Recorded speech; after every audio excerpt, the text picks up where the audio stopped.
Welcome to the Ask Faleskini Podcast with a guest. I'm proud to present Karen Weaver and Adrea Peters. Karen and Adrea, welcome to my show. Thank you, Peter. Thank We're you happy for to be having us, here. Peter. I'm so excited to get to know you better. I read your bio and there's so many things, and I would like you to introduce yourselves to our audience so that audience get a feel of where are you coming from, who you are, what you represent, and how did your book come about? What was the idea behind the book? Yeah, go for it, Karen. You start. Okay, thank you, Adrea. Okay, well, I am an author, publisher, life philosopher based in Perth, Western Australia, but I'm from Ireland. That's an Irish accent you hear, and it's not going anywhere. I have 6 children. I love writing, and Adria and I have connected through writing, and so we both have the same North Star in life. And so we come together in this beautiful magic of working towards the same dreams. And even though we're so different, we are such opposites, you would never put us both together, yet we harmonize so beautifully together. And that's how we found Heart Frequency, is we lived it first before we wrote it. Over to you, Adria. All right. I'm Adrea. I live in Vermont in the United States and live on a little mountaintop in just outside of Middlebury and Burlington. And I have 2 dogs and live quite a solo life. I am a writer first and foremost. I love nature and science, being outside, understanding how we are all forces of nature and that we are completely connected. We're not separate. And so understanding anatomically how we work from a physiological perspective, and especially the heart, when we started doing this work and realizing that the heart is the first thing that forms within you, that's the first thing that happens, is that heartbeat. Think of when mothers and fathers see that, what's the first thing they see in that ultrasound is the heartbeat. And that's all that you can see is the heartbeat, right? So, and that is what Karen and I discovered in this process. Something we already sort of intrinsically knew, intuitively knew, was that your heart is actually your guide. We've both spent years and years exhausting ourselves, exhausting our brains when the heart had we focused on the heart, how we focused on regulating our heart, both emotionally and physiologically, magic can happen so much easier. It's just such a beautiful thing.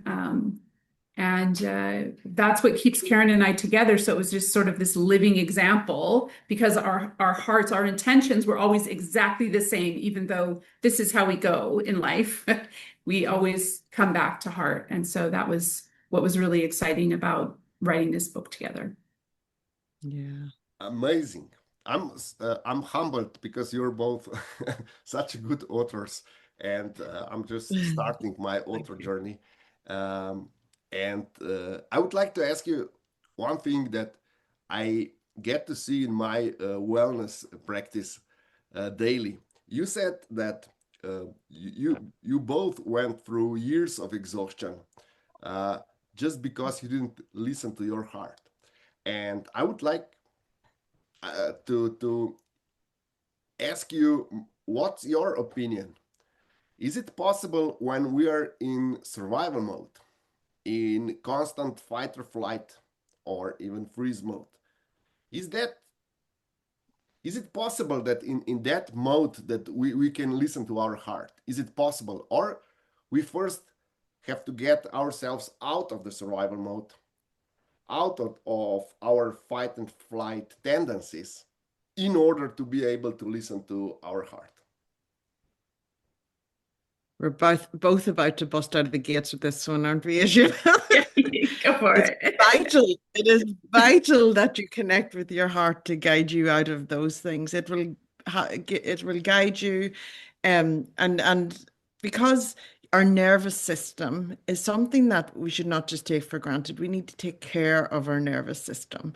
And heart frequency does that, the vibration that you have whenever you come home to heart.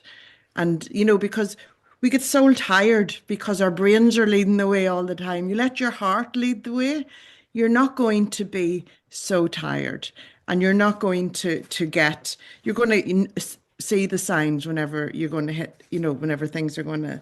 So, I've hit rock bottom in life. I've experienced it. Wasn't pretty. I didn't fear it though. I understood it because I had worked in mental health, so I understood it. But when I was at rock bottom, I needed love. I needed to keep me through, and coming back to my heart. But I think of it as it was like my cocoon period. And then whenever I come out, because I did the work, I didn't ignore it. I had the courage, and I always kept coming back to love, because I'm a great believer that love is the highest frequency. And when you choose love over fear, you will never lose. You will always find your way. So, I understand people in fight or flight. It's so many people in the world are in it right now, and heart frequency is the answer, isn't it, Adrea? Yeah, it's not as complicated as people think, right? I think that's the problem. Like they think I have to get out of survival mode. Something big has to happen. A pile of money has to land on my doorstep. The man or woman in my dreams needs to knock on the door. And it's not that complicated. It's not that difficult. It's not such a giant leap forward. It can be as simple as saying, and this is what we talk about in the book, that, hand to heart, I'm safe. Nothing's actually happening to me right now. These are figments of my imagination, and I can change my imagination to just go, oh my God, there are trillions of cells moving through my body, keeping me alive right now, right? The simplest thing, my heart is still beating, even though I'm not having to ask it to. My eyes are focused. My ears are listening, right? It's very simple things to just regulate. And I'm sure you do this, Peter, in your practice. I'm sure you talk to people about the simplicity that's always available to you. I think that what's happening in the brain, and there's so many studies on this, so, I know people know this, but that your brain's job is to keep you safe. Even just saying, thank you, brain, for realizing that I'm scared. Thank you for reminding me that this is uncomfortable. So what could I do in this moment to try to be just a little bit more comfortable?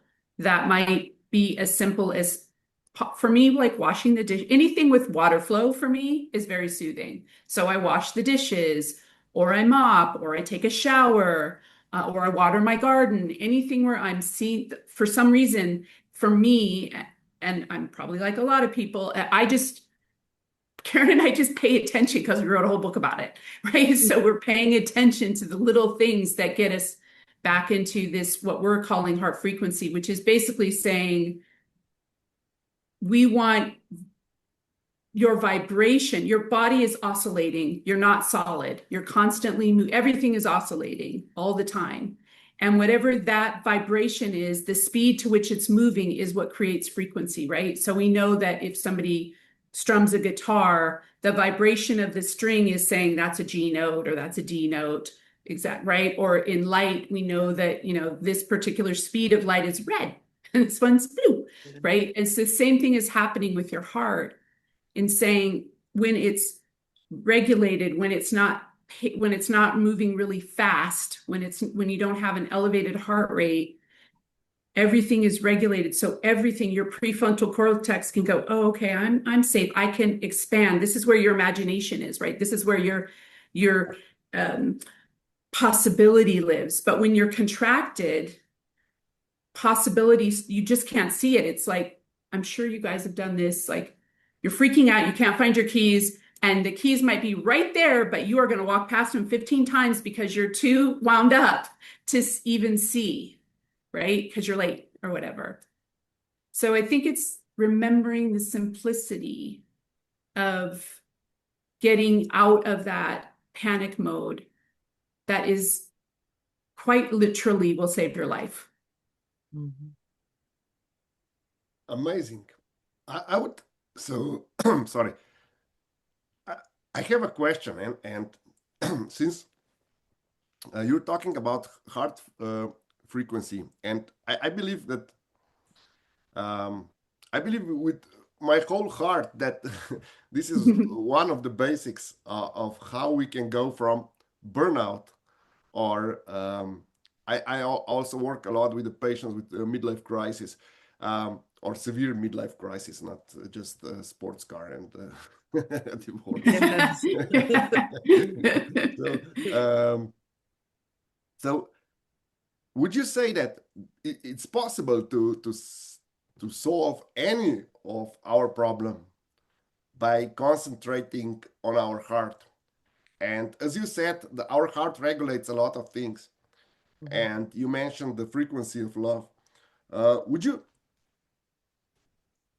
would you care to explain to our listeners, because we hear so much about, or we are bombarded with love is the way, and Mhm. love is the message, and all this stuff. But what is the number one practical step we should take to feel love, not to declare, to feel it? Because I believe the biggest problem is it's really easy to say casually, I love you, and everyone loves you, and you're so lovable, and la la la. But how do we start feeling love? How do we stop accepting love? Can we talk about accepting love? How can we open our heart to love? Because love is all around, but we have to see it.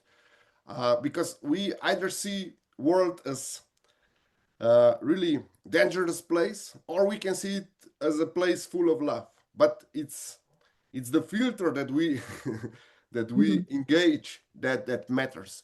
Can you help us engage the filter that will help us see or feel love? Well, it's all about choices. We all have choices. And if you're not choosing love, you're choosing fear. There's only two choices. So love is where all the good things are. And you explained it really well there, Peter, is that there's two different worlds that we live in and what we can experience. And I experience like I love life and it loves me back. I experience a good life. I'm seeing it as a good life, full of opportunities that I'm in control of, and that I'm safe to bring my kids into the world into, and they're all of those things. Whereas if I'm choosing to watch the news and listen to all of the negative, all of if that's what I'm absorbing and not putting love into my life. And remember, love starts with ourself. We can't receive love from others if we don't love ourselves first. And one of the things that I've witnessed and experienced is as we experience life, we start to protect our hearts, and our hearts get like not a physical hard shield around it, but a protective shield where we start to protect our hearts. So it does take courage to live in heart frequency, but you have to have faith that heart frequency works 100% in your favor. It's got your back. It's going to guide you and lead you to the best case scenario. It's going to help you vibrate at your higher self so that you call in and have wonderful experiences in your life. And whenever you have adversities, which we all have adversities, Adria and I are always experiencing adversities, but whenever you're leading with heart frequency, adversity doesn't knock you over as much as it does whenever you don't lead through your heart. And we've experienced it, we've tested it, we've written about it. And the wonderful thing about the book is, and this is where Adria's amazing genius brain is, you get to understand. We give you the knowledge so that you can understand, because knowledge is our brains like knowledge. And then we can understand something more, then we can open our hearts and our minds to it more and have the courage to experience it, because it does take courage, I think. But whenever you start to feel, and you feel the rewards of it, and you start to feel that light from within you, it is like a light, it's like a glowing light. It's the most beautiful feeling in the world, and we want everyone to feel it, know the power of it, know that every single person has it within them, and they have access to it if they choose to. Yeah, picking up on what Karen was saying around one of the most important things in the book is we talk about sort of the micro level of something, the meso level, the middle layer, and the macro view of things. So at the micro level of love is self-love. There is just absolutely no way that you can receive love or emit love if you're not actually giving it to yourself first. And again, I know it's quite trendy and annoying, but it actually is the truth of the matter. If you can't give yourself a break, and that's what I mean by love, if you can't say, you know what, I'm totally flawed. Karen and I are total opposites. I am quite fiery. I am quite passionate, as we like to say. So things piss me off, and I like to give them voice. Um, and that's part of my charm. That's part of who I am. I embrace it. I am also one of the kindest, most generous people around because I have this love. I love humanity. I love this planet. I love that we're living life. I love that there's music in the world. I love that there's art in the world. There's just so many things that I love. And but it does have to start with self. You have to say it's okay that I'm this way or that way. It's okay that I have preferences, and it's okay that I want to celebrate who I am. And then it goes to what Karen started with was choice. You have to then start to make decisions about who you're keeping company with and what you're watching on television and what conversations you're having on a day-to-day basis. One of the exercises we use in the book with everyone is to say, what genre are you living in? Right? Are you living in a horror movie where everything is a monster and you're there with your axe trying to chop everybody down? Are you living a rom-com where everything is a little bit hilarious and roller coastery, and you cry and you love and you kiss and are you a detective novel where you're constantly, or detective genre where you're constantly looking to see what lurks in the corners and who did it and who's going to get justice for it, right? Like, what are you living? Are you living documentaries? Right? It's such a good exercise. It kind of takes you up here for you to say, like, wait, what are the choices that I'm making on a day-to-day basis that actually make me feel good? Because the journey to feeling good is the journey to love, right? To not putting yourself on this roller coaster on a day-to-day basis that makes you have to do all this work to get stable again, right? To just, when something controversial happens or sort of it makes you angry or makes you feel something unfair, like take it as an invite. Take it as an invite to expand who you are, to expand your knowledge, to test to see, is this really about me or is it about them? Right? And all those sorts of exercises that you do for yourself to try to go back to, how do I feel right now? How do I feel in this moment right here, right now? If I feel good, I'm going to do more of that. If I don't, I'm going to do something that's going to help me to feel good. And this is what we are constantly saying, like, get into your heart frequency. We mean dance around your kitchen. We mean call a friend that always makes you laugh. We mean watch bloopers on Instagram. Whatever that simple thing is, I'm always going to take people back to simple, because if it's not simple, your brain will not make that connection. Your brain has to be simple so you don't start overthinking and over delivering and overing. Start avoiding, because if it's hard to do, you're going to go, oh, I'll leave it till later. You need something Exactly. instant. Like even a song, isn't it, Adria? Music. Put Yep. on a song that just gets you there straight away. It's beautiful. You both touched something, and I would like to have it more explicit and if I understood correctly. So the most of us, because our heart was broken in the past, we start shielding our heart.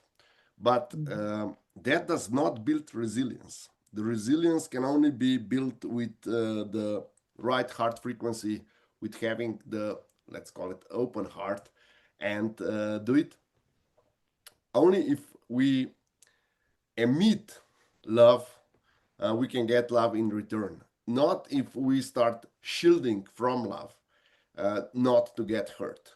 Because the popular opinion right now is, okay, you got burnt, don't do the same thing again. What was that thing?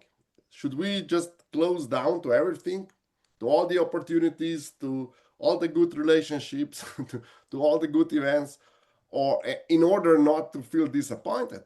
Or should we say, okay, that was a lesson, I did something wrong, maybe I need to learn something, and go from there and say, I'm gonna invest more love into that. I'm gonna invest more heart.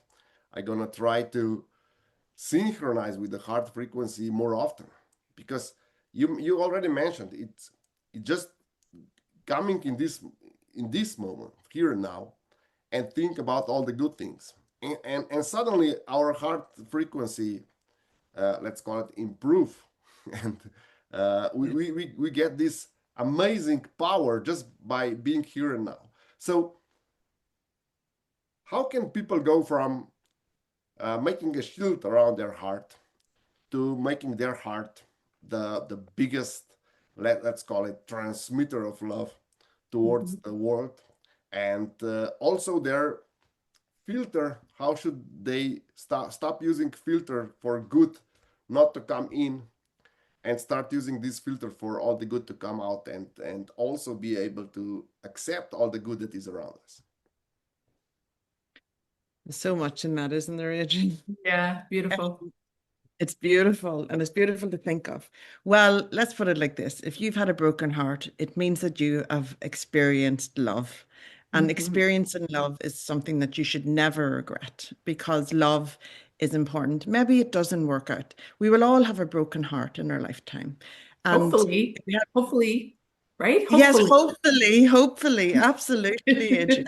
Because that means that you've experienced love, and love is, and once you've experienced it, you can tap into it. You've experienced it. And I heard one time from someone that, and I can't remember who it was, but it was that, you know, what you miss about the other person is how you felt, how you felt in that. So you can always feel love. You felt it. You can always go back there. So you have to understand that you have that power and that control within you. And it's important to grieve, learn the lessons and move on. But this is part of life. We are human beings. And as human beings, our default is to go to protect ourselves. And that hasn't changed in many, many, many thousands of years. And so with heart frequency, we ask you to choose different, to not go to the default, to start the habit of making your default heart frequency, and trusting and having faith in the experiences you have in life, like experiencing love with someone or experiencing something that lets you down is part of your experience of life. And so you should be grateful for it. And when you go into gratitude, that's a heart frequency, all of those things. So an appreciation and all of those beautiful things. Yeah, the heart loves gratitude, doesn't it? It loves grace. It loves gratitude. It loves loving what you learned. The thing about it, Peter, is also that a belief like that, like I need to protect my heart, that's just a belief. Beliefs from a story perspective coming to you as authors are ghosts. Those are the ghosts that haunt us, are these beliefs that are holding us back, right? So we have to shift that to not being a ghost, or we're constantly going to be haunted. And just as Karen was saying, when we feel something, you can either feel the wonderful things that happened while you were with, and it can be a job, it can be a lover, it can be a friend, it can be a family member. Feeling those happy things that happen sets you free like that. But if you go down the scary path of all the bad things that have ever happened, you're going down in doom and gloom. Either can work. The great thing about emotions is they know no time or space. They just are. They're frequencies that you can tap into at any point. So if you decide, I'm gonna rehash this old thing again, you're right back there. If I talk about a breakup I had in junior high, I am literally, people think that we can't time travel. Yes, we can. With our emotions, we can go right, we're right back in that schoolyard, feeling those terrible feelings, right? What about when your friends comforted you right after that, and how much fun you had, and then you sort of made fun of that person? Not great, but it's a way, it's a leveling up of your emotions to then finally say, oh, we're friends now and everything is great. We can either remember the breakup or we can remember the love that we experienced, right? And the same thing is true, again, like of a job, of anything that is haunting us. I love thinking of those memories as ghosts that we either make friends with or we let haunt us, right? And the same is true when you have a dream. If you don't take steps toward fulfilling that dream,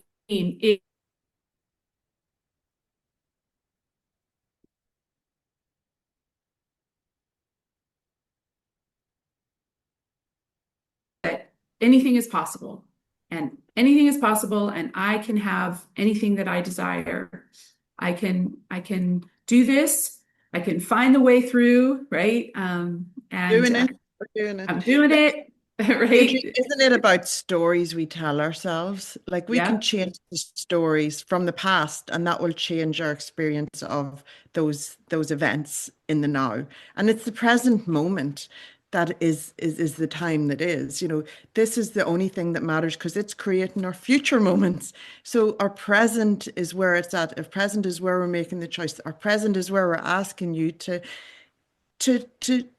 experience heart frequency in this moment right now. Allow yourself to come into your heart, just to feel it, to ignite it.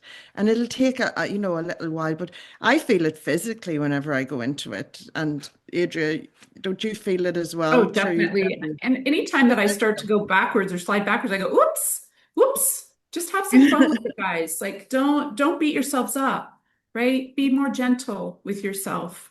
Treat yourself the same way that you would treat someone you care deeply about.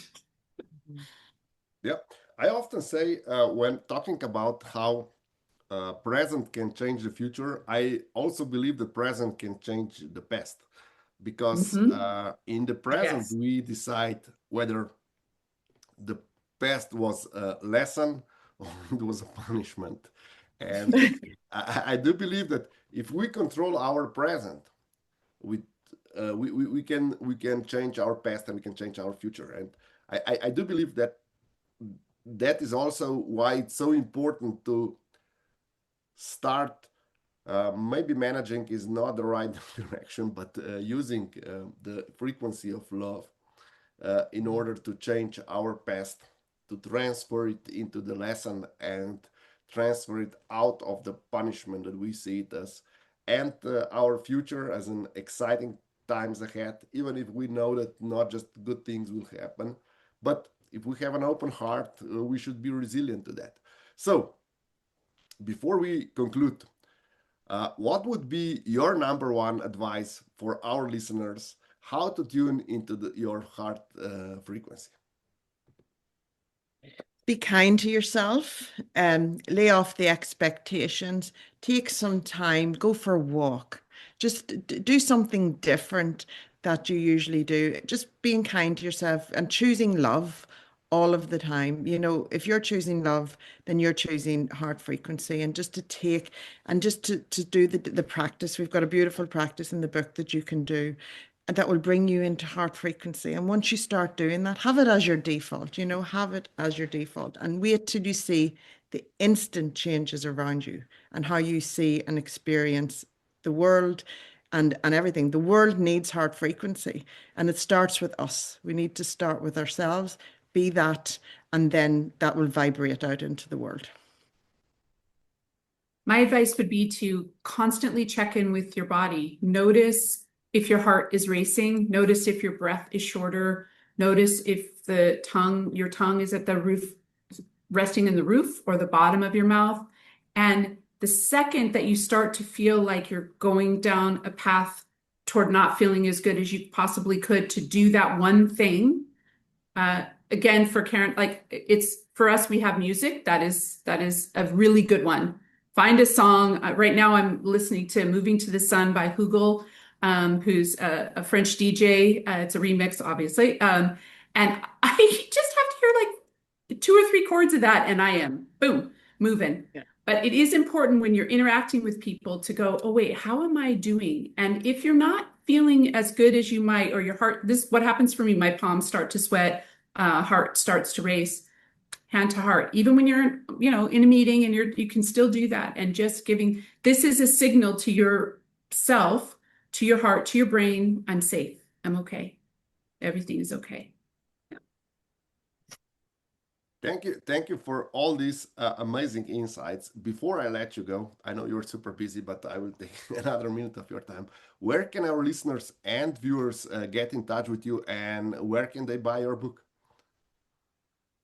Well, the book is available everywhere online and in bookstores from November 7th, but you can go and pre-order, and we would love you to go and pre-order. And Adria, where can they find us? Heartfrequency.com is our website, and that has all the links to all the things, and you can reach out to us from there. We would absolutely love to hear from you. We love you, and we're always wishing everyone well. Absolutely. Thank you both. Thank you for all these amazing insights. I really like how you make it seem so easy, even if we were talking about really hard topics. And thank you both for being my guests tonight. Thanks, Peter.